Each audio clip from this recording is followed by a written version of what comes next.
Hey everybody, it's Casual Boops coming at you with another video, and today we're going to cover the Skoda T56, the Czech Tier 8 premium heavy tank that I guess as if you're watching this when it gets released, should be newly released and also newly available for sale, and I think they're just going to sell it straight up. Yeah, it's new. So what is it? I guess in the shortest, simplest of terms, it is basically kind of like a Defender that has 8 degrees of gun depression and 460 alpha for some reason, and a 2-round magazine. It's got 3.5 seconds in between, intra-clip reload, and then, it's got, what is it? What's the drum reload? It's something like 23 seconds. You can get this down a little bit with a good crew. But at the time of me reviewing the tank and playing around a little bit and making this video, these are the current stats of it. I will be honest with you, if you've watched any of my other tank reviews for new stuff, I try to be honest, of course, and I try not to lead the hype squad, because there's plenty of folks out there that, every new thing is the newest greatest thing, and I don't always feel like that's the case. And so I try to be honest and make sure that nobody's if there's downsides, you guys are aware of them, and if it's good, it's good. If it's bad, it's bad, and I'll tell you what I think about it honestly. My opinion in this particular case is that this tank is severely overtuned and really stupid, and in a bad way for the health of the game. In my opinion, this tank power creeps the Defender like hard. This is probably, at the time of me playing this tank, this is, in my opinion, the best Tier 8 heavy tank in the game, and it shouldn't go into the game in this way. So, yeah, wowzer. So it's got a 4-man crew. I'll just zip through the stats here. 470 view range. You don't really care about the view range in a heavy tank. It would be nice to have, more, I suppose, but it can't have everything, right? You've got 8 degrees of very comfortable gun depression. You're not, working ridges, but this does let you, work normal spots in a pretty nice fashion. 35 top speed definitely lets it down a little bit, right? It's 35 feels kind of slow, and I'll get to the equipment later, but yeah, it's just 35 feels a little slow. 2000 DPM is average for Tier 8 heavy tank, but this, again, it gets higher average alpha than almost everything, right? There's that one, there's the VK75, whatever, that gets to 490 alpha, but otherwise, this is the highest for a heavy tank, aside from that, and it gets a 2-round clip! So yeah, 3.5 seconds in between rounds, that's not like Barask speed, and it's not pop, but it doesn't feel very long. You don't need to. You can definitely get your 2 rounds in when somebody shoots, and then they're reloading. You pull out, pop, and then that's 920 damage. So it's a big woof. Even if you don't even if you're just trading 1 for 1, let's just say you just shoot 1 time because you can. Most things don't hit as hard as 460, and you do. So you're still going to out-trade things. And even then, your DPM, you're not even really paying for the fact that you have really good burst potential. You have really good alpha damage, and you still have really good DPM, or at least average DPM. So, what the fuck, Wargaming? What? Anyways, so, it's got a 130 millimeter caliber gun, which means you can overmatch some things a little easier. Let's see, what other things are there to mention? The accuracy is kind of blah, but I will say that because this is an autoloader, you can't mount a rammer. So that really opens up your options as far as what you can mount for equipment, because you don't have to. When you can mount a rammer, you almost always mount a rammer. Well, since you can't, that really kind of opens up options, possibilities for what you want to do to min-max the tank. So these are the stats, and now I'm going to get into the equipment. So I toyed around with a little bit with the equipment, and I will say, I'm not going to say that what I'm about to suggest here is what everybody should do, but this is what I did, and I landed on this and liked it. So what I ended up doing was, I toyed around with the vents, vertical stabilizer, and then IRM, and that was nice, right? Having it this, and where is it? This felt okay, right? And I have a pretty good crew, so I ran the food. I don't know, you obviously don't have to, but so I got here, right, and I played this a little bit, and this was okay, but and the gun quiets down quite a bit, but I noticed that I still wanted to be getting places faster, right? The speed was an issue. So where I ended up landing with this was I ran a standard turbo, a vertical stabilizer, and then I ran bounty improved aiming, because that gets you down to 0.35. So I noticed that this thing definitely would stay at like 38. You get to 39 sometimes, but you would definitely be going 38 in most places for most terrain resistance stuff. So the turbo is really it does kind of wake it up, right? And you notice the reverse speed as well when you need to get back into cover. So I stuck with the turbo and the V-stab, of course, to quiet the gun down, and then the rotation the aiming unit to bring the final dispersion down to where you can actually, it's not a potato launcher. It actually can, if you sit for a second, it'll lay in some shots. So this is where I ended up with it, and I liked this. So I'm not saying there's not other ways, and you might want to toy around with it and see what you guys like, but this is where I landed, and I liked it a lot. So I guess when you guys do get a chance to check it out, let me know. I'm sure that every one of you is probably going to go buy one of these things, unless they nerf it, before they release it. Because I'll be honest with you, you should. If they release it like this, the health of the game is suffering, but this is a good tank too good that probably everybody should buy if you want to remain competitive. Really good balancing decisions there, guys. Okay, so that's equipment, and let's see, armor-wise. So the hull is cheese. That's, if you see one of these things, just shoot it in the hull. Like if you're getting shown hull, then I guess if they're using all of their gun depression, like people like to do this and say, look at how much gun depression it has. Look what this, like this is hard to do, right? When you're using literally every single angle of your gun depression, then yeah, I guess this turns into kind of an overly angly bit. Unless somebody's shooting heat, and then this is still going to go through. But the moral of the story here is the hull is basically cheese. It's worth noting that there's these angly bits on... it's hard to see though. This is clever. If you're looking at one of these things and they're looking at you like this, you shoot it in these little, it's obscured by, by these little lights, right? But you can see kind of where the hull side meets the front, and there's this little thin sliver of flat part. So this might, there it is, right? There's this. So it's hard to see, and it's very small, and you might never get the opportunity, but if you do find yourself against one of these things like this, there's a few things you can do, and one of those is shoot the lights. Shoot the lights, or again, anywhere in the hull is cheese. But also, and the colors look a little funny because this is spaced armor on the turrets. The turret has spaced armor almost all the way around it. You do have this cupola to shoot, which is pretty weak. And then also, depending on what is shooting at you, this turret face, you'll notice the spaced armor stops just before this little is it a viewport or coaxial machine gun? This little guy, this little viewport thing for the gunner, presumably, this obviously does not have spaced armor. So this is only 220 effective. So, if you have anything that's decently penetrating, like this is most standard rounds of most tier 8 medium tanks, or if you're tapping 2, if you're whatever, this is your spot. Shoot this, if you shoot that, or anywhere in the hull if you're given it. But otherwise, the armor on the turret is fairly solid. It's 52 is not going to get overmatched by a lot of stuff, and the spaced armor does work pretty well. I will say again, just like anything else in this game, armor only really counts depending on what's shooting at you. Right, so if you flatten out the mantlet, you got 242. So like, if they're foolishly not looking at you, then obviously everything gets different, right? But the colors look different, look weird on Tanks GG because of the spaced armor screwing everything up. But like, the moral of the story is the turret is fairly solid against tier 8s, unless they're getting shot right in the face or in the cupola.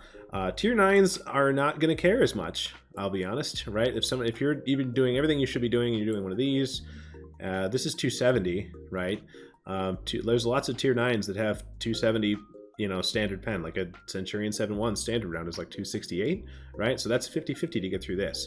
So lots of, tier 9s aren't really are not going to care as much about your armor, and tier 10s also don't care.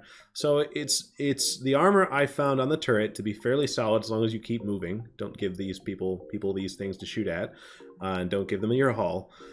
But again, at tier 10, people don't care. They don't have to care, and they shouldn't have to care because they're 2 tiers up.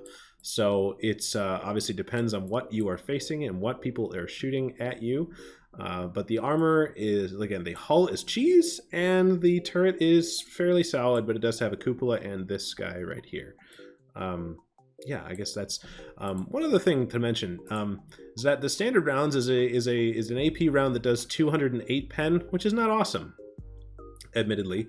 But the premium round is just another AP round that does 460, and everything is everything is the same. Let me just go ahead and, like, this is I think this is really lazy game design, wargaming. Like, they're both AP rounds, except the premium one does 248 pen, and then, you know, tapers down to 217 or 218. And that's it. There's no difference. The shell speed is the same. The shell cost is the same. So, like, I'll be honest with you, seeing this and seeing how lazy of a design this was, this is like, there's no tactical decision to be made whatsoever. It's not like if it was AP and APCR, then you could say, oh, well, APCR will auto bounce sometimes a little easier because it's, you know, normalization angles. And if it's heat, you get trolled by tracks, and so you shouldn't you shouldn't shoot heat all the time. But, like, it's just like if the first one's APCR and the second one's APCR, that's lazy. These are both AP. So, like, I'll be honest, when I saw this, I was like, well, I guess we're just shooting premium AP all the time, because why the F wouldn't I? Like, this is really stupid.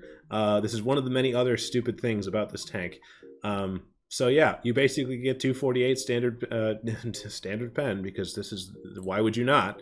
And even then, like, because you're going to get in fairly close and pop, like, I'm still making all kinds of credits with this thing, even with this shell cost, because it does 460.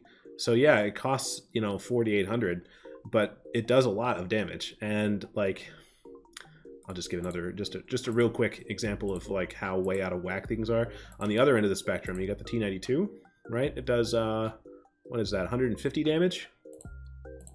And the premium rounds on that cost 5,600 per shell, and you do 150 damage. So you're losing credits every time you shoot a premium round out of a T92. Not the case with the T56. So I, you know, don't hate the player, hate the game. And Wargaming decided to make this a no-brainer.